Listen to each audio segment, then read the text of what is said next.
Today marks 6 months since the Christmas Day bombing in downtown Nashville. Yeah, we showed you some pictures a short time ago. The long recovery process along 2nd Avenue is ongoing. The man behind that project is joining us now on the phone. Ron Gobble tells us how things are going 6 months later. Ron, thanks for doing this with us. We appreciate that. Happy to be here. Thanks. So, Ron, we saw the live pictures from Stephanie down there a little while ago, where in front of the AT&T building, then turning and seeing these buildings on 2nd Avenue. They're still wide open, and so for someone that is not down there on a daily basis, why don't you tell us what's been happening? Well, we had 65 buildings damaged, and you know, the ones that in the construction zone between Commerce and Church Street are the most heavily damaged buildings. We've had 35 businesses reopen, so we've made progress, and we're making slow progress on those that were most heavily damaged. We're moving in a very methodical and slow way of kind of taking the buildings apart and evaluating them as we go forward.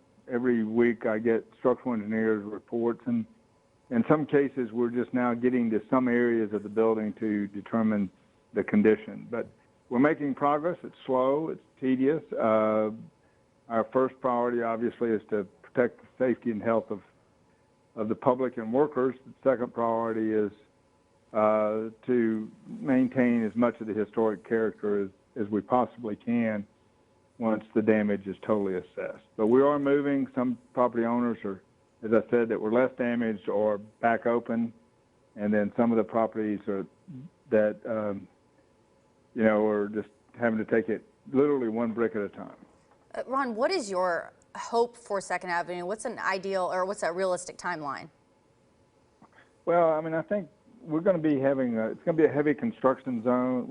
First of all, we've opened up 2nd Avenue from Broadway to Commerce. Yeah. We've opened up one lane. We've got one lane dedicated to loading and unloading and construction, and then we've got flex lanes that the property owners are able to adapt, and like, for example, they have a beer garden set up outside of Wild Horse.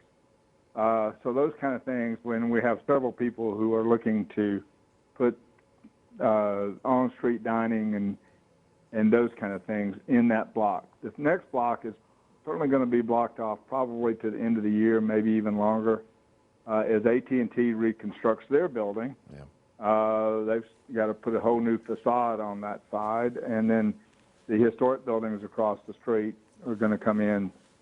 And you know, they're probably 2 years away from being reconstructed. So my goal right now is to make it normal construction projects rather than a remediation project or a stabilization project. But we're kind of getting through it slowly.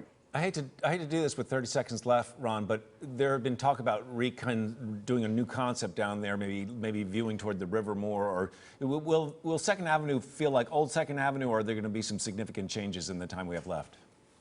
There's going to be a new vision set up for 2nd Avenue. We've had several public engagements. We're going to reactivate those in July. Yeah.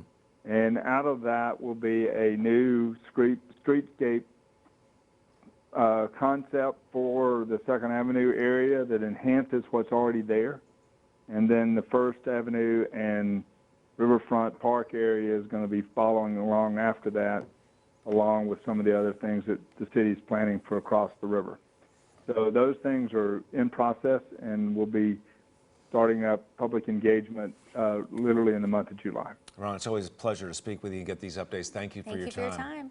All right. Can't wait to see Thanks it. for having me, and all right, thank you. Yep. All right.